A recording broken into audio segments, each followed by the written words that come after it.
Friends, जैसे आपको मालूम है, आज सुबह कैबिनेट की मीटिंग हुई है। हमारे साथ हैं श्री रमेश पोखरियाल निशंक जी, एचआरडी मिनिस्टर, श्री प्रकाश जावड़ेकर जी, आई&बी minister, Shri Amit Khare ji and madam Anita Karwal ji, secretary from the ministry of HRD. मैं मंत्री जी से अनुरोध करूंगा कि वो ब्रीफ करना। आज प्रधानमंत्री नरेंद्र मोदी जी की अध्यक्षता में मंत्रिमंडल की बैठक हुई और 21वें सदी के एक नई शिक्षा नीति को उसमें मंजूरी दी गई।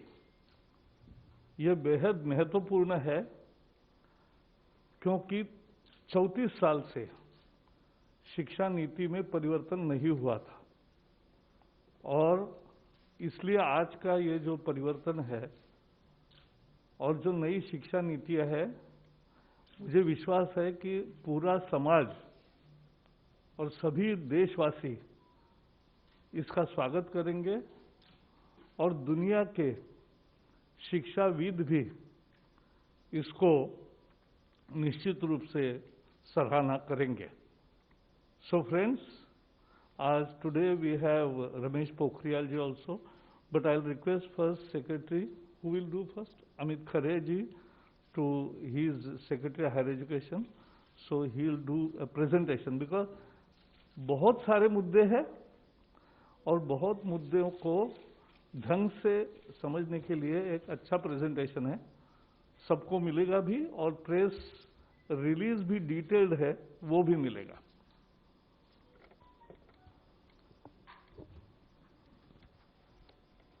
माननीय मंत्री श्री प्रकाश जावड़ेकर जी, माननीय मंत्री श्री रमेश पोखरियाल निशंक जी, मेरे सहकर्मी सचिव स्कूल शिक्षा एवं साक्षरता अनीता करवल जी, प्रेस एवं मीडिया के सभी बंधुओं, जैसा माननीय मंत्री जी ने बताया, आज ऐतिहासिक दिन है। 34 साल के बाद देश को एक नई शिक्षा नीति मिली है।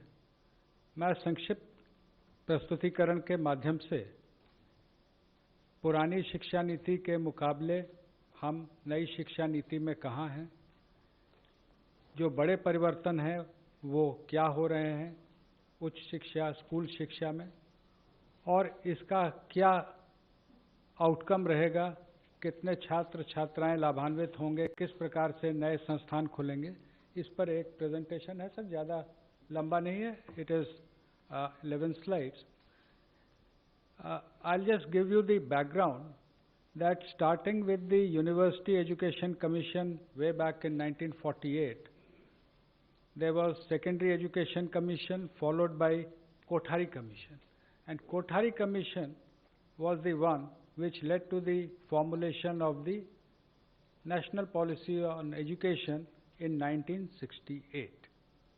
Now from 68 to 86, the same policy continued. 86, there was the new policy, the NPE, National Policy on Education 86. उसका संशोधन बहुत सीमित रूप से 1992 में 1992 it was amended, but actually it is the 86 policy which had been continuing till date, that is for last 34 years.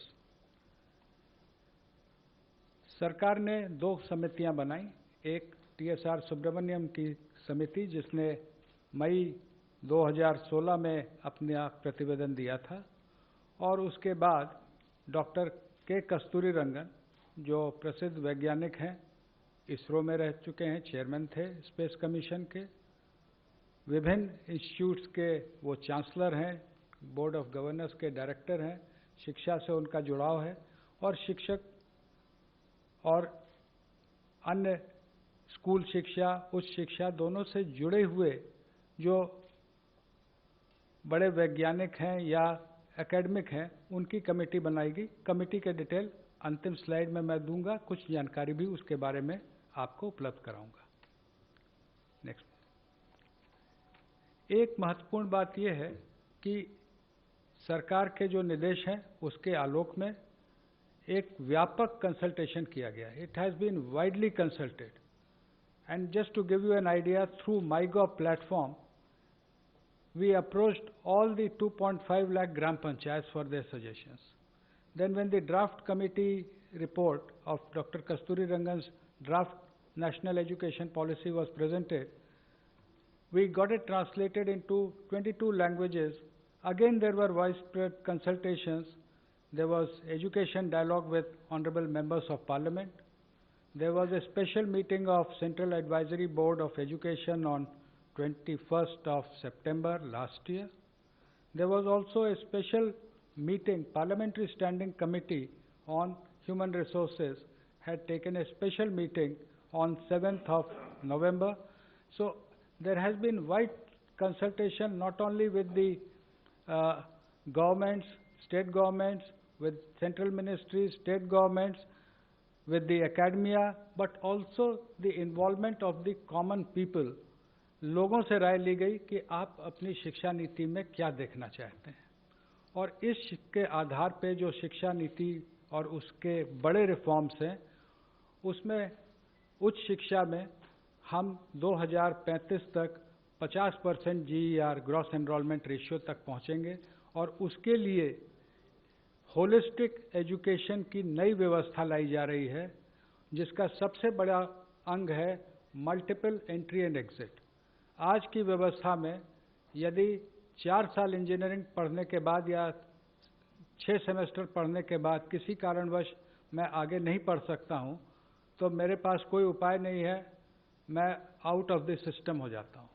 Multiple entry and exit system में ये रहेगा कि 1 साल के बाद सर्टिफिकेट, 2 साल के बाद डिप्लोमा, 3 या 4 साल के बाद डिग्री, यानी और multiple entry through academic bank of credit, जो नीचे बुलेट है कि मेरे जो क्रेडिट फर्स्ट ईयर के हैं, सेकेंड ईयर के हैं, जैसे बैंक के सेविंग अकाउंट होते हैं, वैसे ही एकेडमिक क्रेडिट में डिजी लॉकर के माध्यम से हमारे वहाँ पर क्रेडिट रहेंगे। So that in the third year if I want to take a sabbatical for a year, or I want to take a break for any reason, family condition or otherwise for some time, and I return after a fixed period, within a fixed period of which will be prescribed by the new Higher Education Commission, if I come back to the education system, I will not be asked to repeat the first and second year. My credits are already there in the academic credit bank. I will utilize those credits for my further education. इसमें ये भी व्यवस्था रहेगी multiple entry और exit में कि जो लोग 4 साल का डिग्री प्रोग्राम करेंगे, जो आगे रिसर्च में जाना चाहते हैं उनके लिए अलग व्यवस्था 4 साल डिग्री प्रोग्राम, जो नौकरी में जाना चाहते हैं जैसे हम लोग यहाँ पर हैं, तो हम लोग 3 साल के डिग्री प्रोग्राम यथावत पूर्व की भांति रहेंगे, लेकिन 4 year degree programme with 1 year MA and direct no MPhil, they can go to PhD. एक और व्यवस्था जो इसमें की गई है वो ये है कि ये सारे प्रोग्राम जो होंगे ये मल्टी डिसिप्लिनरी होंगे। आज की जो व्यवस्था है, जब मैंने शिक्षा ग्रहण की थी महोदय, कि फिजिक्स ऑनर्स के साथ केमिस्ट्री, मैथमेटिक्स या जूलॉजी, बॉटनी लिया जा सकता है, उसके साथ फैशन डिजाइनिंग नहीं ली जा सकती थी। मल्टीपल डिसिप्लिनरी एजुकेशन की जो हम लोग बात कर रहे हैं, उसमें मेजर और माइनर की व्यवस्था होगी। जो मेजर प्रोग्राम जो डिसिप्लिन का है, उसके अलावा माइनर प्रोग्राम भी लिए जा सकते हैं। इसका फ़ायदा ये होगा, 2 फायदे इस पूरे सिस्टम के, कि आर्थिक या अन्य कारण से जो लोग ड्रॉप आउट हो जाते हैं वो वापस सिस्टम में आ सकते हैं बिना अपना समय गंवाए हुए। दूसरा कि जो अलग अलग विषयों में रुचि रखते हैं, बहुत से फिजिसिस्ट होते हैं जो कि म्यूज़िक में रुचि रखते हैं, लेकिन उसके लिए फॉर्मल उनको कोई व्यवस्था नहीं रहती है। नई व्यवस्था में मेजर और माइनर्स के माध्यम से ये व्यवस्था रहेगी कि व्यक्ति मल्टी डिसिप्लिनरी वेल राउंडेड अपने इंटरेस्ट के हिसाब से इंजीनियरिंग और म्यूज़िक अगर सीखना चाहता है, अगर वहाँ संस्थानों को मल्टी डिसिप्लिनरी बनाया जाएगा, यूनिवर्सिटीज़ को मल्टी डिसिप्लिनरी बनाया जाएगा, वहाँ वो शिक्षा ले सकता है। Next please. Graded autonomy of autonomous colleges, ये आप में से प्रायः बहुत लोग अवगत होंगे कि हमारे देश में लगभग 45,000 कॉलेजेस हैं जिनको हम संबद्धता प्राप्त एफिलिएटेड कॉलेजेस कहते हैं। किसी किसी विश्वविद्यालय में तो इनकी संख्या 800 तक पहुंच गई, जिसके कारण न केवल गुणवत्ता में गिरावट आती है बल्कि विश्वविद्यालय परीक्षा केंद्र ही बने रहते हैं, लगातार वहाँ परीक्षा चलती रहती है। ग्रेडेड ऑटोनॉमी की व्यवस्था ये होगी कि उनके एक्रेडिटेशन स्टेटस के आधार पर A+, A, B, उनको अलग अलग एडमिनिस्ट्रेटिव और एकेडमिक ऑटोनॉमी और फाइनेंशियल ऑटोनॉमी कॉलेजेस को दी जाएगी। जो A+ हैं वो ज़्यादा ऑटोनॉमी पाएंगे, A वाले उससे कम, और B ग्रेड में जो रहेंगे उनको कहा जाएगा कि आप अपने आप में सुधार लाएं, तब आपको आगे इसमें व्यवस्था की जाएगी। नेशनल मिशन ऑन मेंटरिंग, जिसमें जो हमारी फैकल्टी है उसके उन्नयन और जो हमारे छात्र हैं उनको अच्छे मेंटर मिले, उनके एलुमनाई से, उनके टीचर से, इसकी व्यवस्था रहेगी। आज के दिन में as of today we have UGC, AICTE and National Council for Teacher Education. There will be single regulator for higher education. एक रेगुलेटर रहेगा जो कि सारे एजुकेशन, हायर एजुकेशन को एक ही रेगुलेटर देखेगा। उसमें अलग अलग एक्रेडिटेशन के लिए, अप्रूवल्स के लिए, फाइनेंसिंग के लिए अलग अलग वर्टिकल रहेंगे, लेकिन एक रेगुलेटर रहेगा और वो regulator self disclosure based, online self disclosure based transparent system पे काम करेगा। हर चीज़ के लिए बार बार इंस्पेक्शन टीम बना के भेजने की जो वर्तमान व्यवस्था है उसकी जगह सेल्फ डिस्क्लोजर बेस्ड व्यवस्था लाई जाएगी। As on date, we have different norms for deemed universities, for the central universities, for different individual standalone institutions. The new policy says that for reasons of quality, norms will be same and not as per the ownership. चाहे वो deemed university हो या केंद्रीय विश्वविद्यालय हो या राज्य विश्वविद्यालय हो, शिक्षा के जो स्टैंडर्ड्स होंगे वो सबके लिए कॉमन होंगे। फी फिक्सेशन पर भी समिति ने जो रिकमेंडेशन की थी उसका विस्तृत उल्लेख पॉलिसी में किया गया है। ब्रॉड रेगुलेटरी फ्रेमवर्क के अधीन फी पर कैप रखा जाएगा। पब्लिक और प्राइवेट दोनों और फिलैंथ्रोपिक पार्टनरशिप भी रहेंगी, लेकिन जैसे मैंने कहा फी फिक्सेशन पर के लिए भी इस पॉलिसी में व्यवस्था की गई है। और जो शुरू से हमारा लक्ष्य रखा है कि GDP का 6% शिक्षा के क्षेत्र में व्यय होना चाहिए। अभी as on date it is around 4.43%, including the state government, centre and the state government. That we will work together, that is the central government, state governments will work together to achieve 6%. National research foundation, USA में national science foundation के बारे में आप में से बहुत लोगों ने सुना होगा, उसके बारे में पढ़ा होगा कि वहाँ के रिसर्च प्रोजेक्ट्स जो होते हैं वो फाउंडेशन NSF के माध्यम से स्पॉन्सर होते हैं। हमने उसको थोड़ा सा सरकार ने विस्तृत करके नेशनल रिसर्च फाउंडेशन, इसमें न केवल साइंस बल्कि सोशल साइंस भी शामिल होगा।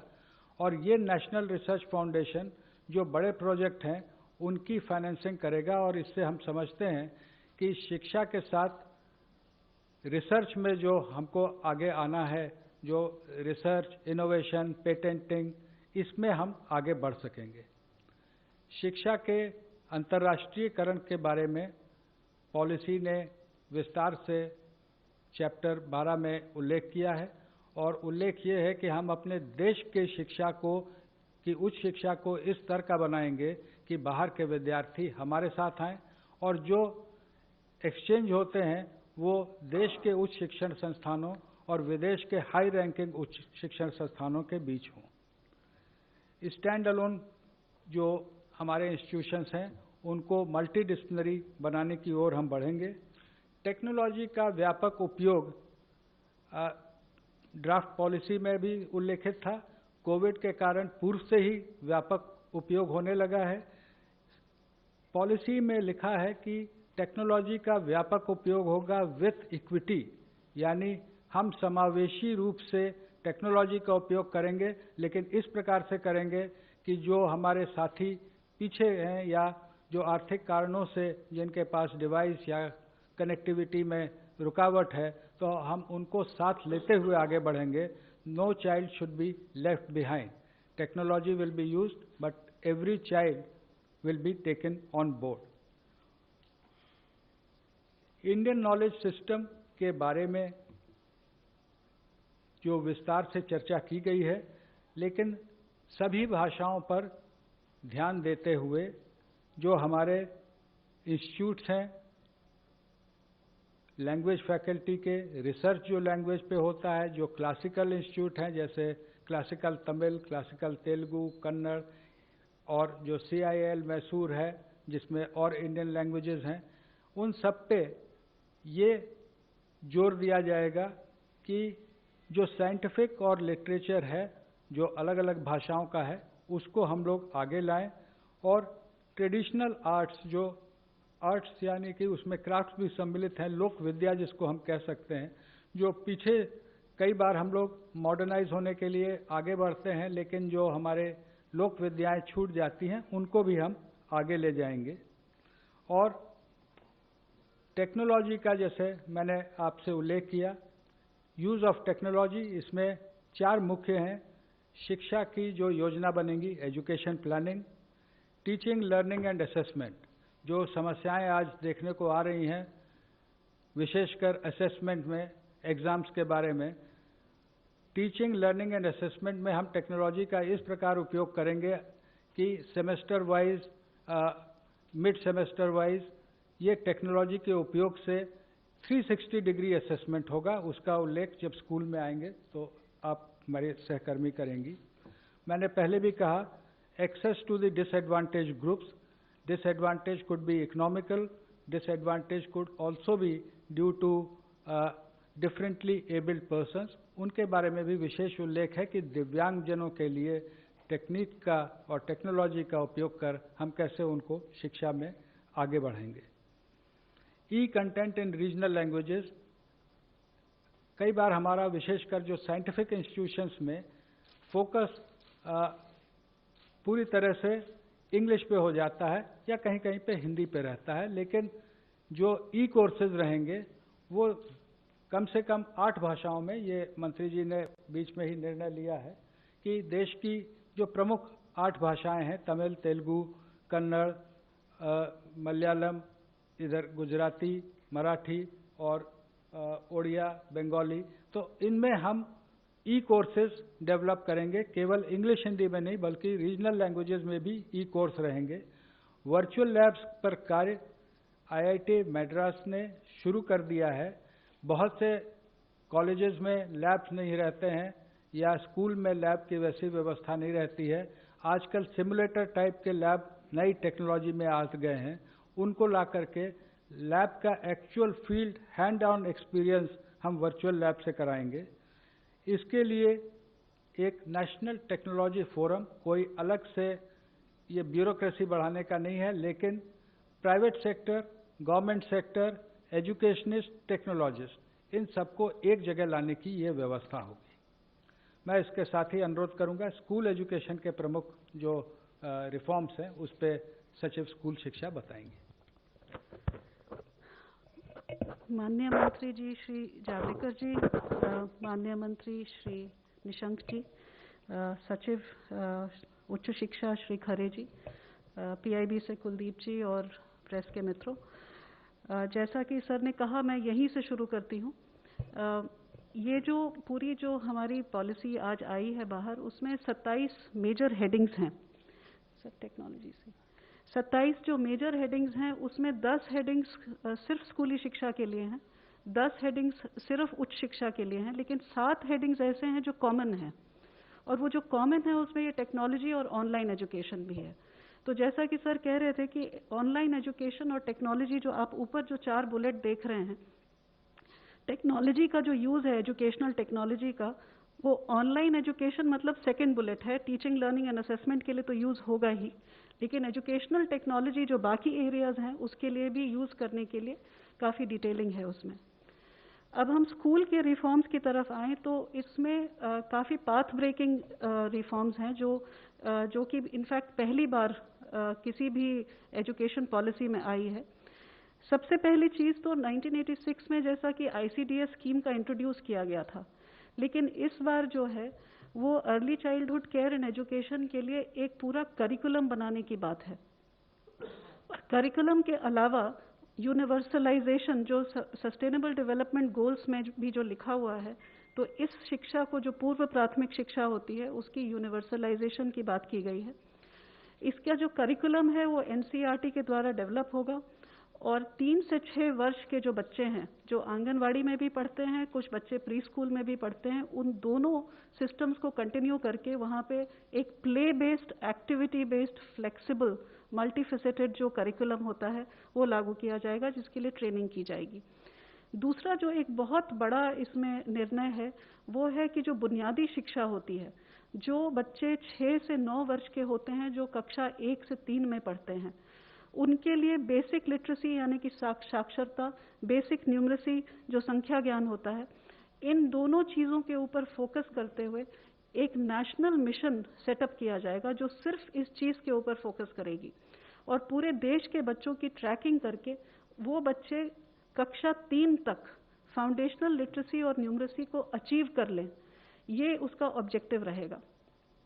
जो तीसरा बड़ा इसमें रिफॉर्म है वो है जो पाठ्यक्रम का और पढ़ाने के तरीके का जो स्ट्रक्चर है उसमें चेंज है। आप सब जानते हैं कि अभी 10+2 स्ट्रक्चर है, जिसमें जो पहले 10 वर्ष हैं उनका एक तरह से फेज वाइज करिकुलम होता है, फिर सडनली जब आप सेकेंडरी में जाते हैं, +2 में जाते हैं, तो सब्जेक्ट जो है स्पेशलाइजेशन होने लगती है। यहाँ पर जो हम सिस्टम लेकर के आए हैं वो 15 वर्ष का जो आप देख रहे हैं 5+3+3+4, उसमें 3 वर्ष तो पूर्व प्राथमिक हैं, मतलब 3 से 6 वर्ष जिसका पाठ्यक्रम बनेगा, और जो 12 वर्ष हैं उनको इस तरह से डिवाइड किया है कि वो कंटिन्यूटी, बुनियादी शिक्षा तक कंटिन्यूटी रहे। मतलब 3 से 6 वर्ष का बच्चा जो है 8 वर्ष तक एक ही पाठ्यक्रम, एक ही तरीके से पढ़ाई करे, play method, discovery method, activity based, experiential learning, ताकि वो फाउंडेशनल लिटरेसी और न्यूमरेसी अचीव कर सके। जो मिडिल स्कूल होगा, जो 6 to 8 वाला जो कक्षा है, उसमें जो है वो सब्जेक्ट इंट्रोडक्शन होगी और फिर सब्जेक्ट की एक्सप्लोरेशन होगी और वो मल्टी डिसिप्लिनरी अप्रोच होगा। उसी तरह जो +4 लिखा है वो 9th to 12th है। इसमें भी जैसा कि सर कह रहे थे, जैसा हायर एजुकेशन में है, कोई स्ट्रीम्स नहीं है, मल्टी डिसिप्लिनरी होगा। अगर बच्चा फिजिक्स के साथ, जैसा सर ने कहा, फैशन स्टडीज लेना चाहे, बेकरी, कन्फेक्शनरी कुछ पढ़ना चाहे केमिस्ट्री के साथ, इट विल बी परमिटेड। तो ये पेडागोजिकल स्ट्रक्चर चेंज है, इसमें कोई फिजिकल स्ट्रक्चर यानी कि स्कूल की बिल्डिंग को चेंज करने की ज़रूरत नहीं है, ये पाठ्यक्रम में चेंज है। जो करिकुलम है इसमें खास करके भारण दिया गया है कि साइंटिफिक टेम्पर बच्चे का बचपन से 3 साल की उम्र से लेकर 18 साल तक, और उसी तरह मैथमेटिकल थिंकिंग। इनफैक्ट पॉलिसी में रिकमेंडेशन है कि कक्षा 6 से बच्चे को कोडिंग सिखाई जाएगी, क्योंकि कोडिंग से मैथमेटिकल और कॉम्पिटेशनल थिंकिंग की शुरुआत होती है। तो 21st सेंचुरी स्किल्स भी उसके साथ समावेश किए जाएंगे। जो 5वां बुलेट है, जो अभी जो रिजिड सेपरेशन है कि ये एक्स्ट्रा करिकुलर एक्टिविटी है अगर आप स्पोर्ट्स में चले गए, ये को करिकुलर एक्टिविटी अगर आपने डिबेटिंग कर ली, आप म्यूजिक सीखना चाहते हैं तो वो एक्स्ट्रा है, या वोकेशनल सीखना चाहते हैं तो वो नॉन एकेडमिक है। वो सारा जो सेपरेशन है वो हट जाएगा, सारे सब्जेक्ट्स पढ़ाए जाएंगे, music, arts, sports, vocational, academics, everything will be on the same level. Gifted children जो होते हैं, जो टैलेंटेड होते हैं, उनको आइडेंटिफाई करना बहुत ज़रूरी होता है। ये इंक्लूजन के लिए बहुत ज़रूरी है। सर ने इंक्लूजन की जो बात की, यहाँ पे 2 तरह का इंक्लूजन है। जो बच्चे PWD, पर्सन्स विद डिसेबिलिटीज़ हैं, 21 टाइप्स ऑफ डिसेबिलिटी, उनका इंक्लूजन के लिए स्पेसिफिक इसमें रिकमेंडेशंस हैं। उसी तरह जो गिफ्टेड बच्चे होते हैं, जो किसी भी पॉपुलेशन के 3 से 4% के बच्चे जो होते हैं, जो जीनियसेस माने जाते हैं, उनके लिए भी इसके अंदर प्रोविजन है। जो गर्ल चाइल्ड के लिए gender inclusion fund for specifically targeting the girl child development, girl child के लिए और भी बहुत कुछ है, पर मैं यहाँ आपको मेजर रिफॉर्म्स बता रही हूँ। जो कस्तूरबा गांधी बालिका विकास विद्यालय हैं, वो अभी कक्षा 8, कहीं कहीं कक्षा 10 तक है, उनको कक्षा 12 तक हर एक जगह ले जाया जाएगा। जो मेन चीज़ है, जो आप सेकंड लास्ट बुलेट देख रहे हैं, कि जो करिकुलम है हमारा वो इतना हैवी है कि बच्चे जो है life skills, scientific temper, problem solving, critical thinking, उसके लिए उनके पास टाइम ही नहीं है। तो करिकुलम को एसेंशियल कंटेंट तक सीमित किया जाएगा ताकि समय मिले बच्चे को कि ये सब चीज़ एक्सप्लोर कर सके। वो प्रोजेक्ट बेस्ड लर्निंग में जाएगा, एक्टिविटी बेस्ड लर्निंग में जाएगा, एक्सपीरियंशियल लर्निंग में जाएगा। वोकेशनल जो है वो क्लास 6 से शुरू किया जाएगा। ये भी इस पॉलिसी में पहली बार है। पिछली पॉलिसीज़ में दिया हुआ है कि स्कूलिंग में सेकेंडरी लेवल पे वोकेशनल शुरू होगा, ये कक्षा 6 से शुरू किया जाएगा। इसमें इंटर्नशिप्स भी हम पॉलिसी में लेके आए हैं कि बच्चा जो लोकल क्राफ्ट्स पर्सन है या ट्रेड पर्सन है, वहाँ जाकर के बैगलेस डे करके 10 दिन की इंटर्नशिप साथ में उनके साथ बैठ के करे, चाहे वो लॉन्ड्री चलाता हो, कारपेंटर हो, इलेक्ट्रिशियन हो, उसके वहाँ जाके अटैचमेंट करके बच्चा समझे कि लोकल क्राफ्ट्स, ट्रेड्स क्या हैं। जो एक और मेजर रिफॉर्म है वो करिकुलम फ्रेमवर्क, जो हमारा पाठ्यक्रम की जो रूपरेखा होने वाली है वो 4 जगह वो चेंज होने वाली है। एक तो स्कूली शिक्षा की जो एनसीएफ है वो 2005 में बनी थी, 15 साल हो चुके हैं उस बात को, वो नया पाठ्यक्रम आएगा।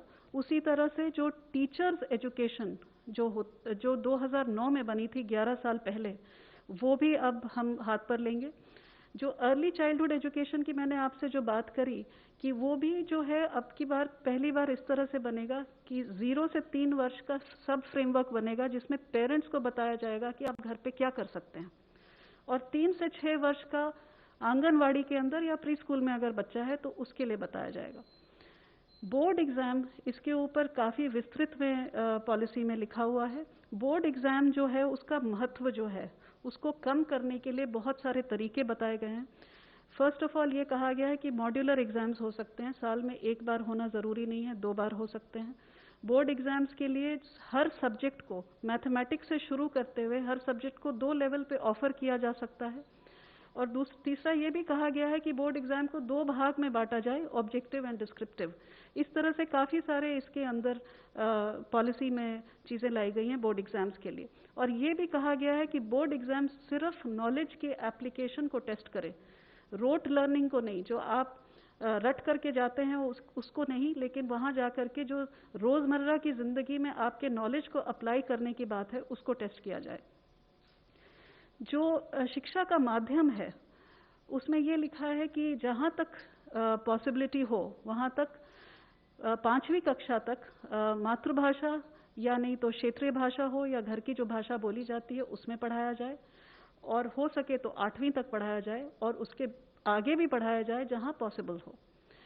एक बड़ी इंटरेस्टिंग चीज़ इसमें लेके आए हैं कि जो बच्चे का जो आप रिपोर्ट कार्ड होता है, आप सबके बच्चों का रिपोर्ट कार्ड आता होगा, वो 2 पेज का होता है। एक साइड सब्जेक्ट लिखे होते हैं और उसमें कुछ मार्क्स और लाल रंग की लाइन वाइन कहीं डाल दी जाती है, और दूसरी साइड लिखा जाता है कि बच्चा क्लास में बात नहीं करता, बस इतने सा रिपोर्ट कार्ड होता है।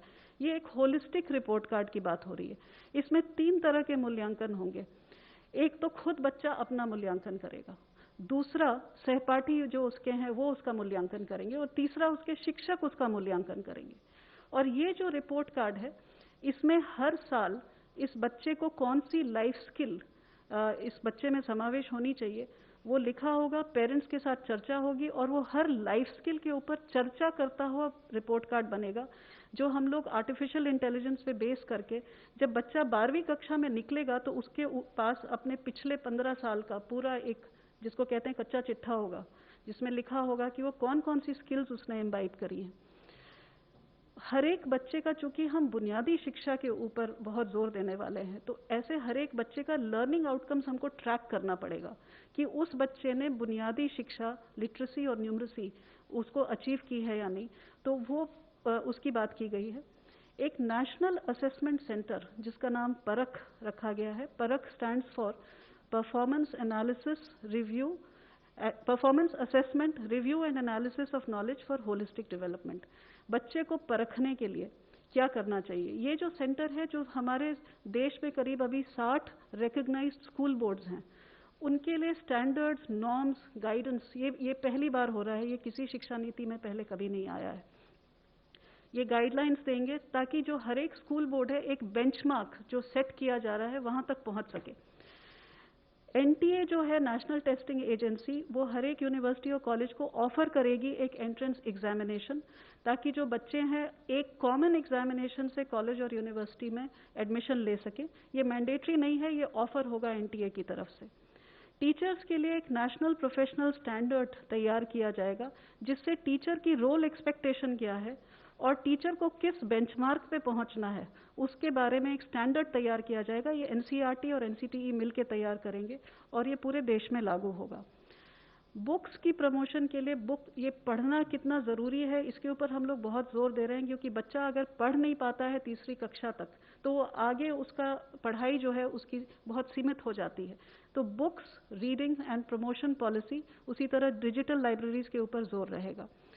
सर ने जैसा बताया, स्कूल्स में भी एक ट्रांसपेरेंट ऑनलाइन सिस्टम होगा सेल्फ डिस्क्लोजर का स्कूलों का, for public oversight and accountability. अब इसके आउटकम्स क्या होंगे?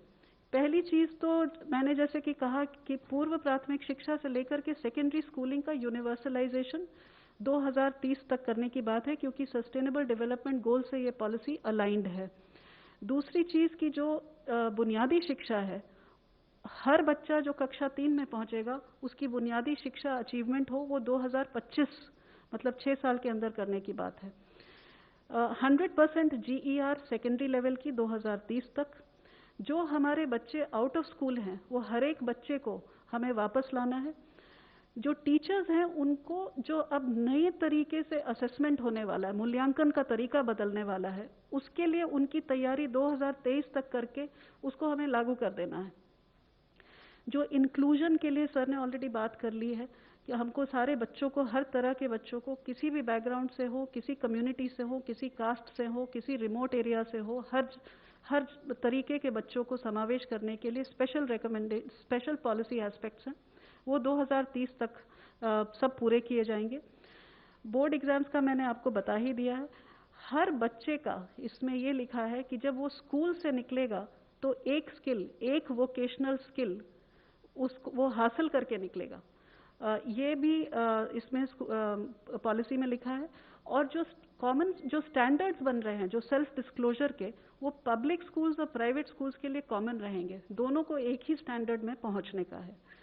तो ये स्कूल का इतना ही था। अभी सर आपको इसके बारे में बताएंगे। धन्यवाद अनीता जी। We have presented before you in a span of say half an hour the major highlights of the policy.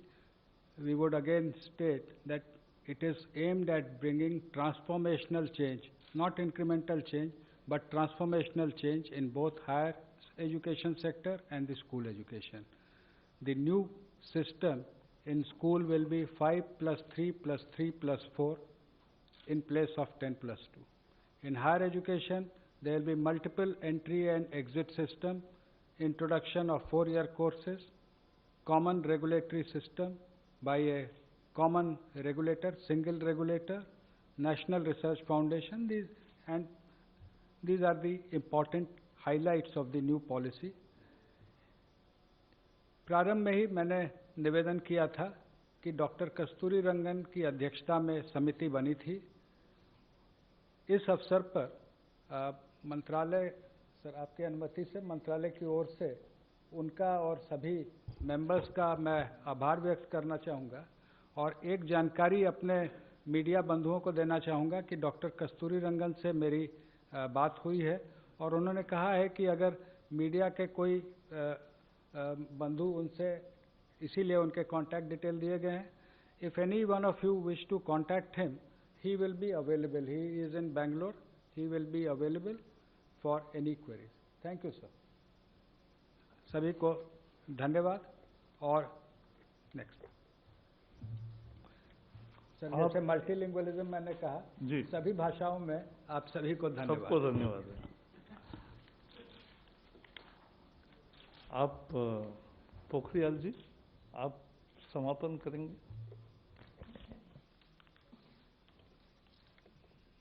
आदरणीय जावड़ेकर जी, अधिकारी वर्ग और मित्रों, आज हिंदुस्तान के इतिहास में एक ऐसा अवसर आया है जब इस देश के यशस्वी प्रधानमंत्री नरेंद्र मोदी जी की अध्यक्षता में इस देश की ऐसी शिक्षा नीति जो 1986 के बाद जो स्कूली शिक्षा और उच्च शिक्षा में उसकी परिवर्तनकारी सुधारों के लिए एक महत्वपूर्ण रास्ता प्रशस्त करेगा, और जो हमारे देश के प्रधानमंत्री ने एक नए भारत के निर्माण की बात की है, जो स्वच्छ भारत होगा, स्वस्थ भारत होगा, सशक्त भारत होगा, समृद्ध भारत होगा, श्रेष्ठ भारत होगा, एक भारत होगा। उस नए भारत के निर्माण में ये नई शिक्षा नीति 2020 मील का पत्थर साबित होगी। जैसे कि हमारे सचिव स्कूली शिक्षा और सचिव उच्च शिक्षा ने विस्तार पूर्वक सभी बातों को सूत्र रूप में रखा है, और हमारे बड़े भाई आदरणीय जावड़ेकर जी जो इस मंत्रालय में और इस शिक्षा नीति से तब से लेकर लगातार जुड़े रहे हैं, जिनके समय में, जिनके मार्गदर्शन में ये काफ़ी आगे बढ़ी। और मैं ये समझता हूँ कि पूरी दुनिया में शायद इससे बड़ा परामर्श, विचार विमर्श कभी नहीं हुआ होगा। इतना बड़ा नवाचार ये दुनिया के लिए एक उदाहरण है, जब किसी नीति पर देश के कोने कोने से, अभिभावकों से, छात्रों से, अध्यापकों से, विशेषज्ञों से, शिक्षाविदों से, राजनीतिज्ञों से, जनप्रतिनिधियों से, और यहाँ तक कि 1,25,000 ग्राम समितियों से विचार विमर्श किया गया हो, जहाँ सभी सरकारों के साथ भी परामर्श किया गया हो, शिक्षा मंत्रियों से, देश के शिक्षा मंत्रियों से समय समय पर लगातार विचार विमर्श किया गया हो, देश के सभी राज्यों के शिक्षा विभागों के साथ परामर्श किया गया हो, जनप्रतिनिधियों के साथ लगातार बात की गई हो, और राज्यसभा और लोकसभा के सांसदों के साथ प्रदेश वाइज लगातार सुबह से शाम तक इन नीतियों पर, इनके एक एक विषय पर परामर्श और चर्चा की गई हो। संभवतः देश के इतिहास में ये पहली बार ऐसा हो रहा होगा, और इन लंबे रास्तों से होकर के, गुजर करके, क्योंकि ये देश की शिक्षा नीति बन रही है। शिक्षा किसी भी व्यक्ति, परिवार, समाज और राष्ट्र की आधारशिला होती है, और इसलिए व्यापक परामर्श और सब लोगों की चर्चाओं के बाद, और जब हमने इसको पब्लिक डोमेन में डाला था उसके बाद भी 2,25,000 के करीब सुझाव आए। उन सुझावों में भी हमने उच्च शिक्षा और स्कूली शिक्षा 2 अलग सचिवालय बनाए, 15-15, 20-20 टीमें विशेषज्ञों की बनाई, व्यापक उनका विश्लेषण किया, और उस सब के बाद इसको एक शिक्षा नीति के इस निचोड़ पर ला करके आज माननीय प्रधानमंत्री जी की अध्यक्षता में हुई जो कैबिनेट है उसने इस पर अपनी अंतिम सहमति दी है। मैं मानव संसाधन विकास मंत्रालय, जो अब शिक्षा मंत्रालय के नाम से जाना जाएगा, उस मंत्रालय की ओर से मैं अपने देश के यशस्वी प्रधानमंत्री जी का आभार प्रकट करना चाहता हूं, पूरी कैबिनेट का आभार प्रकट करना चाहता हूं, और मैं देश के लगभग 1,000 से भी अधिक विश्वविद्यालय, 45,000 से भी अधिक डिग्री कॉलेज, 15 लाख से भी अधिक स्कूल, 1,09,00,000 से भी अधिक अध्यापक, और कुल अमेरिका की जितनी आबादी नहीं है उससे भी अधिक 33 करोड़ से भी अधिक छात्र और छात्राओं को आज के इस ऐतिहासिक दिन पर बधाई देना चाहता हूं, शुभकामना देना चाहता हूं। मुझे भरोसा है कि जो ये हमारी शिक्षा नीति है, ज्ञान, विज्ञान, अनुसंधान, नवाचार, प्रौद्योगिकी से युक्त, संस्कार क्षम, मूल्य परक, हर क्षेत्र में हर परिस्थिति का मुकाबला करने वाली, पूरी दुनिया के लिए भारत में ज्ञान की महाशक्ति के रूप में उभर करके आएगी। जब पूरी दुनिया का सबसे बड़ा गंतव्य, शिक्षा का गंतव्य हिंदुस्तान होगा। मैं एक बार फिर आप सबको भी शुभकामना देना चाहता हूं, और आज तो ये नीति में मुख्य क्या क्या बिंदु हैं, इन बिंदुओं की चर्चा की। लेकिन कभी भी आपको चर्चा करनी हो तो मैं समझता हूं कि उसके लिए हमेशा चर्चा के लिए समय है, और इस पे इतनी व्यापक चर्चा हुई है। लेकिन इस नीति को नीचे तक ले जाने के लिए आपकी भी सहयोग की हमको ज़रूरत पड़ेगी। एक बार प्रकाश भाई को भी मैं बहुत धन्यवाद देना चाहता हूँ। बहुत बहुत धन्यवाद। आज today this is a historic decision which has been explained by both the secretaries and the minister concerned, and I think we are giving along with it a detailed note in which all the features of new education policy are mentioned. And therefore, today I have a request, क्योंकि अगर सवाल पूछने को एक बार शुरू करेंगे तो हर एक को सवाल है, क्योंकि शिक्षा हर घर का विषय है, आपका भी है, और इसलिए हम एक भी प्रश्न अनुत्तरित नहीं रखना चाहते। लेकिन वो आज सब न करते हुए कल से, हाँ, यानी बाद में मंत्री जी मिलेंगे, और क्योंकि आपको भी डाइजेस्ट करना है। और देखो, आज अगर आप सारा रिपोर्ट, सारा प्रेजेंटेशन और सभी प्रेस रिलीज सब दोगे तो पेपर में दूसरा और प्रश्नोत्तर, तो दूसरा कुछ छापने को जगह नहीं रहेगी। तो ऐसा मत करो। और इसलिए so we'll take questions afterwards, not today. That's a special request. Thank you. Thank you very much, sir. Thank you, sir.